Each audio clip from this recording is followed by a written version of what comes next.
ऋषिकेश में सड़क हादसे पर जल्द लगेगी लगाम। मुख्यमंत्री पुष्कर सिंह धामी ने यह भरोसा, भूमि की उपलब्धता के साथ ही निर्माण शुरू कराया जाएगा। भाजपा ने संगठन के चुनाव आगे खिसकाए। 30 नवंबर तक पार्टी ने सभी बूथ पर करना था कमेटियों का गठन, फिर तय होगी नई तारीख। कांग्रेस का डिजिटल सदस्यता अभियान शुरू, नई वेबसाइट भी लॉन्च। 1 लाख सदस्य बनाने का रखा लक्ष्य, पार्टी को मजबूत और सक्रिय बनाने की नई पहल। हल्द्वानी में शादी समारोह से लौट रहे 3 युवकों पर आईटीआई गैंग का हमले में 2 युवक गंभीर रूप से घायल, जांच में जुटी पुलिस। देवभूमि उत्तराखंड 2025 तक नशा मुक्त करने का संकल्प, स्कूली बच्चों द्वारा बनाई गई जहर से जिंदगी तक शॉर्ट फिल्म रिलीज। रुड़की में 2 दिन पहले हुई महिला की मौत का खुलासा, हत्या के आरोप में एक महिला गिरफ्तार, फॉरेंसिक टीम ने भी मौके पर जाकर सबूत जुटाए। आप देख रहे हैं के न्यूज, खबरों का सारथी। नमस्कार, स्वागत है आपका के न्यूज में। आप देख रहे हैं खबर उत्तराखंड और मैं हूं आपके साथ विशाल पंडित। उत्तराखंड की धामी सरकार ने निकायों के प्रशासकों के हवाले करने के बाद पंचायतों को भी प्रशासकों के हवाले कर दिया है। इस संबंध में आदेश जारी कर दिए गए हैं। राज्य सरकार ने प्रदेश की पंचायतों में 6 माह के लिए प्रशासक तैनात कर दिए गए हैं। ग्राम पंचायत संबंधित ब्लॉक के सहायक विकास अधिकारी व क्षेत्र पंचायतों के उप जिलाधिकारी देखेंगे। बता दें कि हरिद्वार को छोड़ शेष 12 जिलों में पंचायतों का कार्यकाल 28 नवंबर और क्षेत्र पंचायतों का कार्यकाल 30 नवंबर को खत्म होने जा रहा है, लेकिन सरकार पंचायतों अभी तक ओबीसी आरक्षण तय नहीं कर पाई है, जिसकी वजह से पंचायतों में प्रशासक तैनात किए गए हैं। आपको बता दें कि पंचायतों से पहले प्रदेश के 100 नगर निकायों का 5 वर्ष का कार्यकाल पिछले साल 2 दिसंबर 2023 को खत्म होने के बाद इन्हें प्रशासकों के हवाले कर दिया था।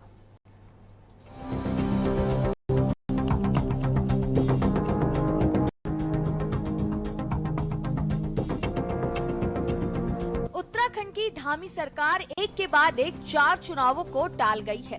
राज्य सरकार ने निकाय चुनाव से इसकी शुरुआत करते हुए छात्र संघ सहकारिता और अब पंचायत चुनाव को टालते हुए प्रदेश की पंचायतों में भी 6 माह के लिए प्रशासक तैनात कर दिए हैं। ग्राम पंचायत अब संबंधित ब्लॉक के सहायक विकास अधिकारी व क्षेत्र पंचायतों को उप जिला अधिकारी देखेंगे। बता दें कि हरिद्वार को छोड़ शेष जिलों में कार्यकाल 28 नवंबर और क्षेत्र पंचायतों का कार्यकाल 30 नवंबर को खत्म होने जा रहा है, लेकिन सरकार पंचायतों में अभी तक ओबीसी आरक्षण तय नहीं कर पाई है, जिसकी वजह से पंचायतों में प्रशासक तैनात किए हैं। कांग्रेस ने सरकार के इस फैसले को हिटलर शाही फैसला करार दिया है। आप जानते हैं भारतीय जनता पार्टी की संगठन से प्रदेश तमाम जिलाध्यक्षों से, जिला प्रभारियों से इस बारे में राय मांग ली गई है। शीघ्र हम अन्य एक्टिविटीज़ के लिए आगे बढ़ रहे हैं और मैं जब समझता हूँ भारतीय जनता पार्टी मात्र ऐसी पार्टी है कि जो कभी भी और किसी टाइम भी किसी भी चुनाव के लिए तैयार रहती है। अनेक उदाहरण आपके सामने हैं। जब केदारनाथ की सीट रिक्त हुई थी तो अनेकों प्रकार की भ्रांतियाँ फैलाई जा रही थी और हमारी क्योंकि पार्टी का कार्यकर्ता जो बहुत लगन के साथ काम करता है, जो बड़ी कर्मठता के साथ काम करता है, जो अनुशासित होकर काम करता है, बूथ स्तर से लेकर ऊपरी स्तर तक अपनी अहम भूमिका निभाता है, तभी हम उसे देवतुल्य कार्यकर्ता कहते हैं। प्रदेश सरकार ने कल शाम को आदेश जारी करके पंचायतों में प्रशासक नियुक्त कर दिए हैं। क्योंकि पंचायतों का कार्यकाल समाप्त हो रहा था, सरकार के पास 3 ऑप्शन थे। एक ऑप्शन ये था जिसकी मांग हमारे पंचायत प्रतिनिधि पिछले कुछ समय से करते आ रहे हैं, जिनमें उनकी ये मांग थी कि क्योंकि कोविड के दौरान 2 साल में उन्हें अपने कार्यकाल को गंवाना पड़ा, उनका कार्यकाल 2 साल कोविड के कारण इस प्रकार नहीं रहा कि वो लोगों की अपेक्षा पर खरा उतर सके और अपनी पंचायतों का वो जिस रूप में वहां काम करना चाहते थे, विकसित उन पंचायतों को करना चाहते थे, वो समय उन्हें नहीं मिला। उनकी अपील सरकार के पास पेंडिंग थी। तो एक तो ऑप्शन ये था सरकार का कि सरकार उन्हें 2 साल या 1 साल का कार्य विस्तार नियम बना कर दे। लिखा होगा पहले नगर निकाय चुनाव लगातार इन्होंने पीछे डाले, उसके बाद कहीं ना कहीं माननीय हाईकोर्ट ने भी उसके बाद आदेश दिए कि चुनाव टाइम से करवाए जाने चाहिए। लेकिन उसके बाद भी अभी तक आपने देखा है कि किस प्रकार से निकाय चुनाव जो है वो अभी उसको पोस्टपोन कर दिया गया है, और उसी प्रकार से जो पंचायती चुनाव थे उसको भी प्रशासकों के हवाले कर दिया गया है। तो ये कहीं ना कहीं सरकार की जो जनता के प्रति, इस राज्य के प्रति जो कार्य करने की उदासीनता है, ये स्पष्ट रूप से दिखती है। आपको बता दें कि पंचायत से पहले प्रदेश के 100 नगर निकायों का 5 वर्ष का कार्यकाल पिछले साल 2 दिसंबर 2023 को खत्म होने के बाद इन्हें प्रशासकों के हवाले कर दिया गया था। इसके बाद अब तक करीब 1 साल बाद भी निकायों में प्रशासक तैनात है और निकाय चुनाव नहीं हो पाए हैं। हालांकि सरकार जल्द निकाय चुनाव कराने का दावा कर रही है। वहीं कांग्रेस का कहना है कि पंचायत प्रतिनिधियों की 2 साल कार्यकाल बढ़ाने की मांग जायज थी। सरकार को उस पर विचार करना चाहिए था, क्योंकि कोरोना काल में पंचायतों में विकास कार्य ठप रहे। इस दौरान चुने गए प्रतिनिधियों को अपनी ग्राम सभाओं में विकास कार्य करने का मौका नहीं मिला। ऐसे यदि वह कार्यकाल बढ़ाने की मांग कर रहे थे तो वह गलत नहीं था। प्रचंड बहुमत की सरकार है राज्य में भारतीय जनता पार्टी की। दूसरा कार्यकाल जनता ने प्रचंड बहुमत के साथ भाजपा को दिया है। उसके बाद भी आप देखिए निकायों के चुनाव साल भर से टाले जा रहे हैं। 3 बार माननीय हाईकोर्ट में झूठा हल्फनामा चुनाव कराने के लिए राज्य सरकार ने दाखिल किया।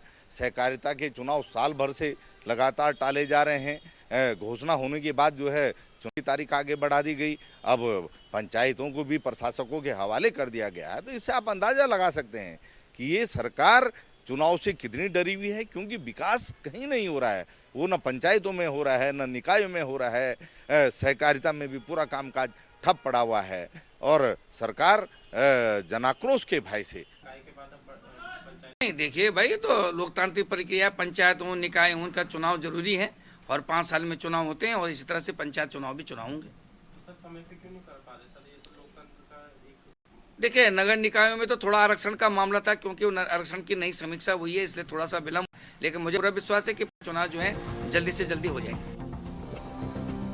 कुल मिलाकर धामी सरकार एक के बाद एक 4 चुनावों को टाल चुकी है, जिसके चलते सरकार की मंशा पर सवाल उठने लगे हैं। सवाल ये है कि आखिर क्या वजह है कि सरकार चुनाव कराने से पीछे हट रही है। आखिर क्यों सरकार जनप्रतिनिधियों से ज्यादा प्रशासकों पर ज्यादा भरोसा कर रही है।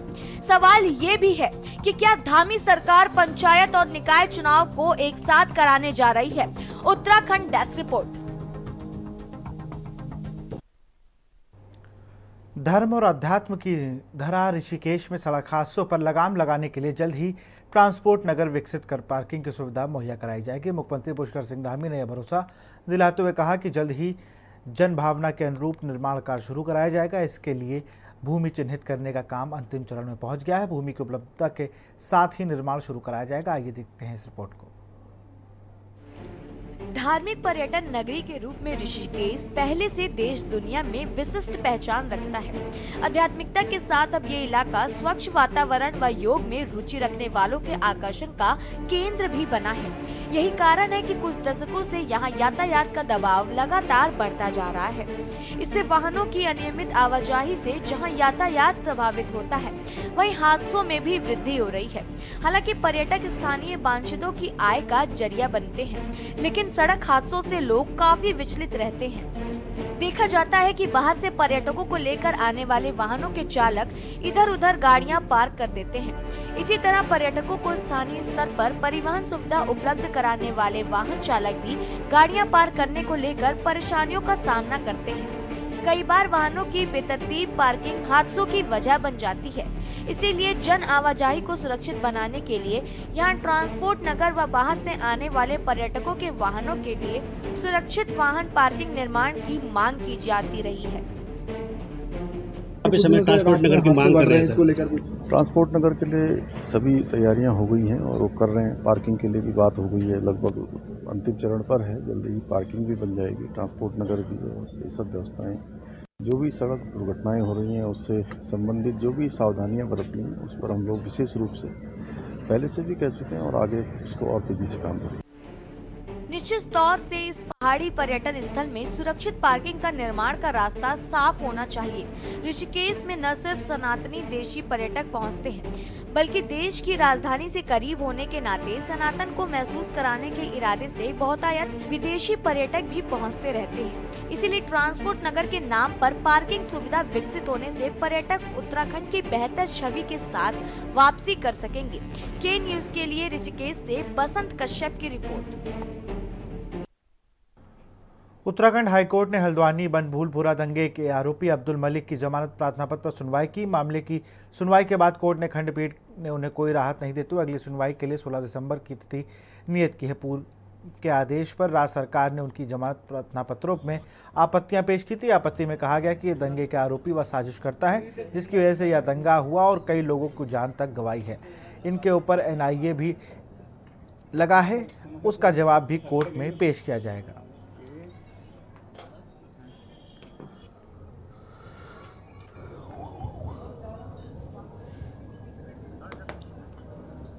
आज अब्दुल मलिक की 3 मुकदमों में जमानत अर्जी लगाई हुई थी, जिसमें कोर्ट ने सरकार को पहले जवाब देने का समय दिया था।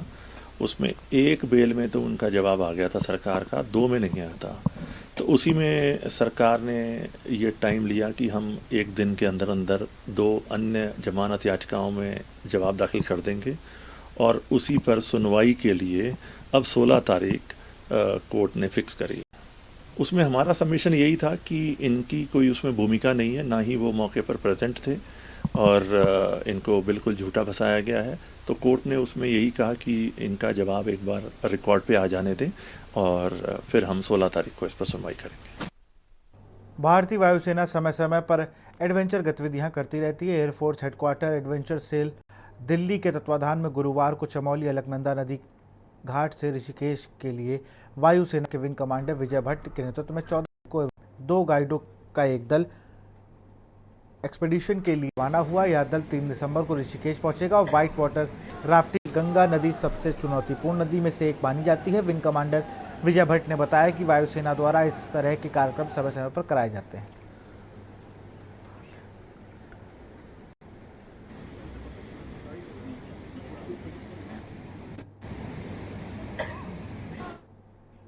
जिलाधिकारी मयूर दीक्षित के निर्देशन में जनपद टिहरी गढ़वाल क्षेत्र अंतर्गत जिला समाज कल्याण विभाग द्वारा स्वास्थ्य विभाग सहयोग से दिव्यांग शिविर का आयोजित किया गया। इसी गुरुवार को प्रताप इंटर कॉलेज बोराड़ी के दिव्यांग शिविर आयोजित किया गया, जिसमें 112 दिव्यांगजनों का पंजीकरण कर उनकी पहचान, जांच व अभिभावक परामर्श की कार्रवाई कर 43 प्रमाण पत्र बनाए गए।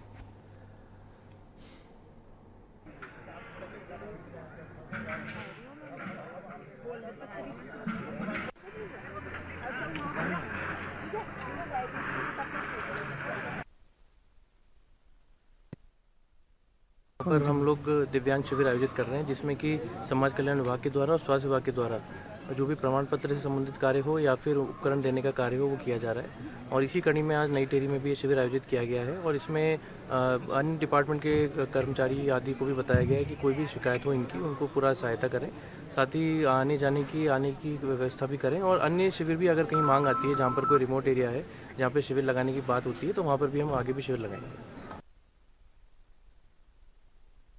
और यहाँ रुकते एक छोटे से ब्रेक के लिए। आप देख रहे हैं के न्यूज, खबरों का सारथी। ब्रेक के बाद आपका स्वागत है। नैनीताल पुलिस में खोए हुए मोबाइल फोनों की बरामदगी एक और सफलता हासिल की गई है। वरिष्ठ पुलिस अधीक्षक प्रहलाद नारायण मीणा के निर्देश पर गठित मोबाइल रिकवरी सेल ने देश भर के विभिन्न राज्यों से कुल 160 मोबाइल फोन बरामद किए। इनकी अनुमानित कीमत 29,60,000 रुपये है। मोबाइल रिकवरी सेल के यह कार्रवाई शिकायतकर्ताओं के प्रार्थना पत्रों के आधार पर शुरू की गई थी।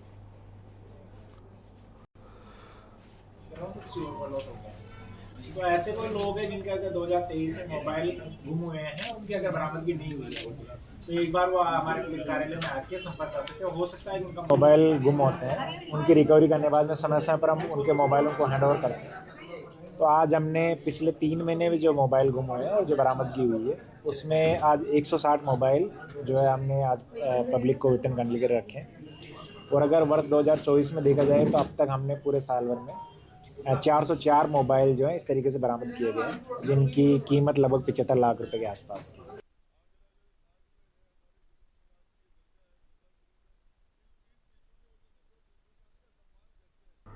एक बार फिर डोईवाला क्षेत्र में बस दुर्घटना सामने आने से हड़कंप मच गया है। लच्छीवाला टोल प्लाजा के पास सुबह 11 बजे बारातियों से भरी बस का ब्रेक अचानक फेल हो गया और नियंत्रण खोने के कारण बस डिवाइडर से टकरा गई। बस का एक्सीडेंट होने से हड़कंप मच गया। बस में 33 लोग सवार थे, जिनमें 17 लोगों की मामूली चोट आई है।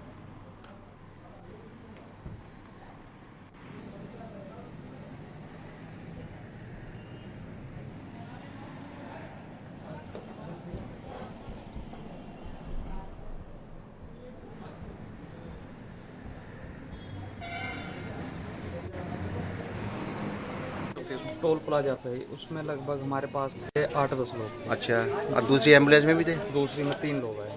तो ये बस कहाँ से कहाँ जा रही थी? ये जा रही थी देहरादून से दिल्ली के लिए। अच्छा, तो शादी में जा रही। कहाँ पे हुआ एक्सीडेंट? ये टोल प्लाजा पे डिवाइडर में टकराई। अच्छा, तो क्या बता रहे हैं कारण की ब्रेक फेल होने से? ये शायद ब्रेक फेल होने के कारण ही हुआ। कितनी चोटें लगी हैं जिनको आप लाए हैं, कैसे हैं उन लोग? अभी ठीक है, एक की एक्सरे होना है, चेस्ट में प्रॉब्लम है। अच्छा, तो ठीक है, मतलब स्थिति है, माइनर है, कोई ज़्यादा दिक्कत वाली बात है। आपका नाम? ये दिल्ली के लिए जा रही थी। हाँ, और पीछे बारात लेके आ रही, टोल से पहले 1-1.5 किलोमीटर पहले मैंने इसकी ब्रेक ली है। हाँ, ढलान तो थी, ब्रेक ले रहा था मैं, गियर डाउन करने की कोशिश करी तो गियर भी नहीं लग रहे थे। अचानक क्लच ब्रेक लगना, तो आपने बचाने के लिए डिवाइडर पर चढ़ाई? 8-10 मिनट गाड़ी लाइन में खड़ी थी। हाँ, मैंने इधर लेता हूँ तो जरा कितनों की जान जाए, इधर ले इधर भी गाड़ी, तो मैंने डिवाइडर पर रोकने की कोशिश करी, पर गाड़ी की इतनी ढलान की वजह से गाड़ी नहीं रुक पाई। नहीं रुक पाई गाड़ी। कितनी सवारी थी गाड़ी में? सवारी 25 से 30 सवारी हो गई। ये क्या हुआ, कहाँ पे हुआ ये एक्सीडेंट? ये टोल टैक्स पे हुआ है। आप लोग बस में थे? बस में थे। कितने लोग रहे होंगे बस में? बस में करीबन 30 से 35 लोग थे। अच्छा, कहाँ से आ रही थी? मेहरबान से आ रही थी। कहाँ जाना था? दिल्ली। तो क्या कारण रहा बस एक्सीडेंट का? कुछ नहीं, बस वो ब्रेक कंट्रोल नहीं कर पाया ड्राइवर? ब्रेक शायद खराब हो गए थे, अच्छा, इस कारण हुआ। तो बस क्या पुरानी थी? नहीं, बस ठीक थी, अचानक ब्रेक टेक्निकल खराबी आ गई? टेक्निकल इशू हुआ, उसके कारण वो आउट ऑफ।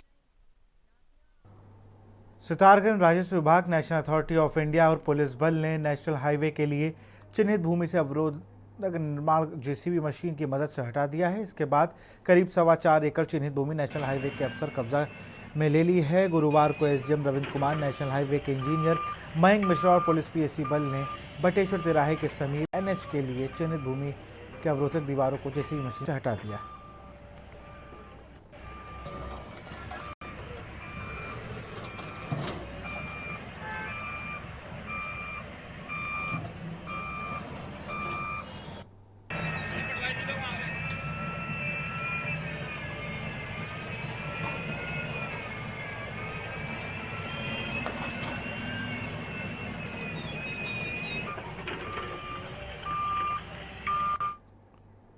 रुड़की के कोतवाली क्षेत्र के सत्ती मोहल्ला में 2 दिन पहले हुई महिला की मौत का एसएसपी हरिद्वार प्रवीण डोभाल ने कोतवाली रुड़की में खुलासा किया है। हत्या के आरोप में एक महिला को गिरफ्तार भी किया गया है। आरोपी महिला कर्ज तले दबी थी और उसने पैसों की जरूरत पूरा करने के लिए ब्याज पर पैसे देने वाली महिला रेखा को मौत के घाट उतारा था। पुलिस ने आरोपी महिला के पास से लूटी गई ज्वेलरी बरामद की। आपको बता दें कि बीती 25 नवंबर को सोत मोहल्ला में 55 वर्षीय महिला रेखा का शव घर के अंदर लहूलुहान स्थिति में मिला था, जिसके बाद मौके पर पहुंची पुलिस मामले की जांच में जुटी थी।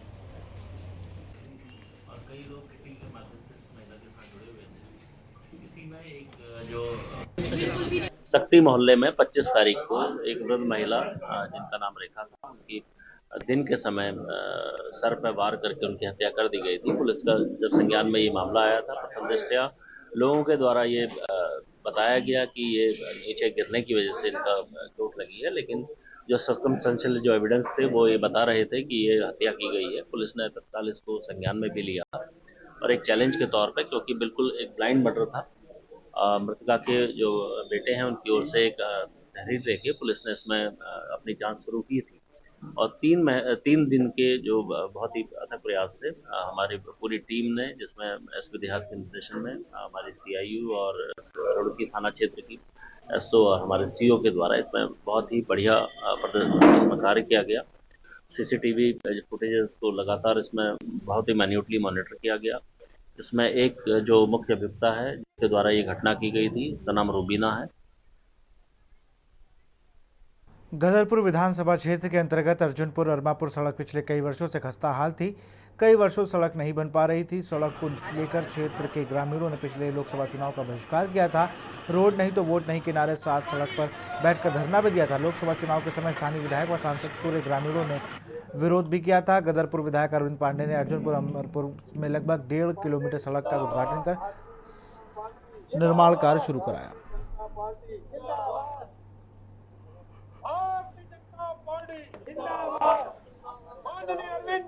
7 साल पहले इस सड़क की स्वीकृति हमने दिलाई और उस कड़ी में लगभग 2-3 कोड पत्थर भी पड़ चुके, लेकिन पेंटिंग नहीं हो पाई थी, काला माल नहीं पड़ पाया था, जिसकी वजह गाँव वालों में आक्रोश था। और ये आक्रोश उनका जायज़ है।